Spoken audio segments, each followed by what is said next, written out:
So the question of why exactly I do YouTube and why I decided to be a YouTuber is one that has been almost difficult for me to answer, despite me being asked it a lot. And it's a topic I want to explore a bit more after experiencing some very interesting examples of almost this gatekeeping on YouTube. But in the meantime, to help you and almost me better understand why we're here, let me take you on a little journey and explain exactly how on earth I became a YouTuber in the first place. And I guess take this as an open invitation to maybe comment down below exactly your thoughts on why I'm here, why I'm still doing this after 6 years, that kind of thing. So I guess let's just begin. Ever since I was little, I kind of really loved owning my own something, whatever it is. I think that definitely contributed to me, and that definitely contributed to me starting a channel. I remember back when I was like maybe 4 or 5, I found this like old card from the 80s in our house, and for me it was just like this best thing ever, because the immediate thought I had was, I'm gonna turn this into one of those like mobile shops you see like on trains or something. And that's what I did. With the help of like my parents, my grandparents, we turned this little cart into like a little shop thing, and I would just go in a little village from house to house, like selling random stuff. I even had like a little nice lottery section in the front and everything. It was great. And as a child, I felt like I was like doing something amazing, like owning a shop. Like, who would have thought? But like looking back, I probably don't think I even made like an equivalent of £1 of profit. And that didn't really stop even after I became a bit older and moved to England. Especially when I'm in school, like I didn't want to play other people's games in the playground during break. I wanted myself and others to play my games and games I came up with, and thankfully I had quite a lot of luck convincing people to do that, and I managed to make some really popular games in our school. One in particular became really popular, and it was like, and it wasn't just our year playing it, it was like the 2 years below us also playing it as well, and everyone was like constantly waiting for me to like add new rules or whatever, and everyone just couldn't wait for break so we could play more of this game. It was like this big thing for me, like I created this massive thing that everyone's liking in our school. It's this game I called Sleeping Traitor, which I just came up with like on a whim one day, and it turned out to be, you know, a success. Basically, you had one guy who was in like this weird like shed thing we had in our playground who's pretending to be sleeping, and then there will be one guy who would try to kill him without waking him up. It's a very normal thing for kids to play, I know, especially in a Catholic school, which is the kind of school I went to.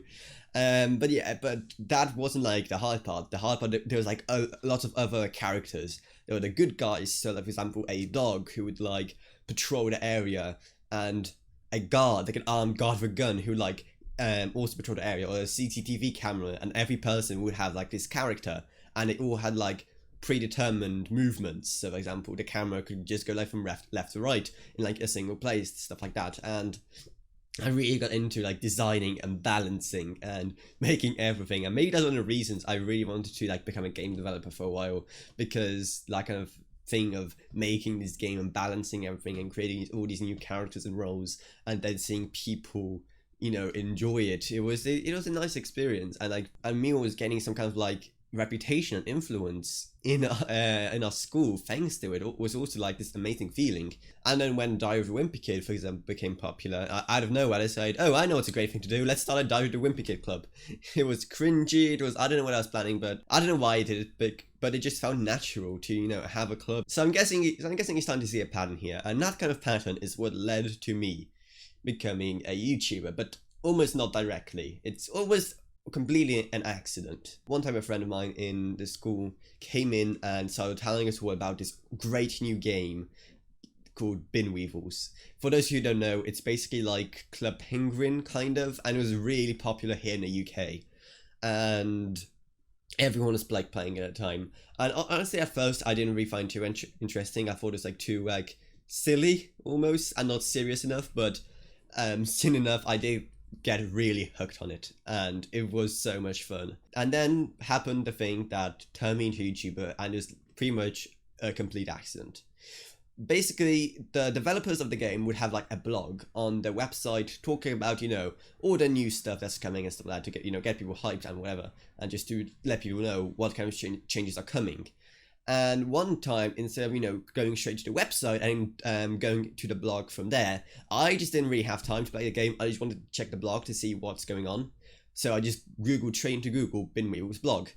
And instead of clicking on the actual blog, I ended up accidentally clicking on like this fan-made blog about the game. And my mind was blown that this thing exists. Like, this whole blog just about the game, and that there's like almost a dozen or so fan-made blogs about the game. So after discovering that blog, not even an hour after I originally clicked on it, I made my own blog. With no prior experience, with no knowledge of whatever this weird blogging scene is about. The only thing I knew is that they all use WordPress, so I made my blog on WordPress as well. And within an hour, I had no idea what I was doing, but I had my own blog. And almost like a surprising twist of fate, I actually became quite a prominent member of that whole scene. And that was awesome, especially since that was the time I was becoming a lot more like lonely in real life. Just to have not only like these people you could interact with, but like this whole community where you have like influence and people like listen to you and like having a say over so many like important issues in that community. Well, important, they seem important to me.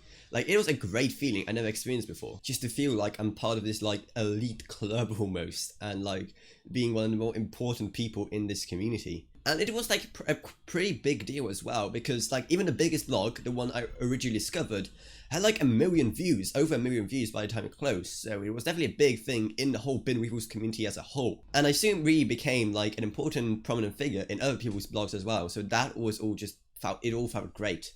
But I wanted to, make my blog stand out even more. I wanted it to be even more successful, so I was constantly thinking about how I could, change it up and innovate it. So I decided to do something that wasn't really done at that time before in that whole blogging sphere, and that was to make videos. So instead of, just having text and images, have videos as well in my blog posts.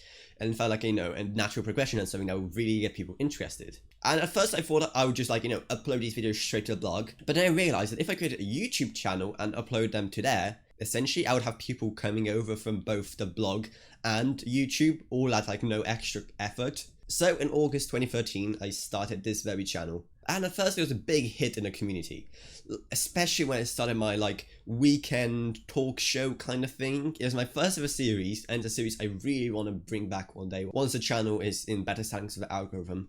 But yeah, it was this really fun series, everyone really loved it, and it became almost like this big event in our community. Every single weekend, people were like looking forward to this new video. And I loved every second of it. It really took my blog and my whole like online personality to whole new heights. And just seeing people anticipating new videos and like really want to have me on board on their blogs just to deliver the new content, both like regular blog posts and my new videos. It was just great. Like it was amazing, and I still really like feel nostalgic for those days. It was something I never experienced before or since, really. But then things started going downhill, sadly. Our blogs were hacked by this like online hacking group that really hated the game for some reason. Then the game itself was hacked as well, and the response of the devs was awful. The whole game was actually bought out by new devs around that time, and everyone hated what they were doing with the game. Updates became really slow, and the game just pretty much died out. And so did the blogs, because we had nothing to report in. People were leaving the game. We were having less views than ever before. People were really just, even the actual blog owners were just losing any interest in the game because so little was changing. And the decisions the devs were making were just awful. So yeah, people were quitting, and soon I quit as well. And that's where, thankfully, having a separate YouTube channel saved me, because I was able to just jump ship to my channel. My channel was still okay. YouTube wasn't dying or anything. And like the blogging whole community, so I just instead focused fully on the YouTube channel, and I've been pretty much doing that since. So yeah, so you can probably see now why even answering to people, why did you start doing YouTube in the first place, is so convoluted and complicated for me, because that reason is, well, I wanted to make a blog at a time more interesting. Like, it's not a very ordinary reason, and it's probably a reason most people won't understand without a whole bunch of like background knowledge on like my channel's history and like my blog before it. So, and that's kind of what this video is for, to give that kind of background information. I did talk about some of my channel's origins before, but I never really did a whole video on it. So I hope this video brings to light the history of my channel And yeah, definitely look forward to my whole like gatekeeping on YouTube video I have planned coming soon. It's gonna be definitely a really interesting video. And also, I'll be going to VidCon London. I can't wait. It's gonna be awesome. I'll be making a vlog, so definitely stay tuned for that. I'll probably have like a guest editor edit it for me because I'll be currently away. So you know, look forward to that, I guess. As always, I'd like to thank my patrons Barry and Ryan Douglas, and as always, check out my Discord down in the video description below. Check out my Patreon. Check out Avrona Systems if you need any PC. So I guess that's everything. So I hope you enjoyed this video. If you did, remember to subscribe, like, whatever. And I'll see you all in what I make next. Goodbye, everyone.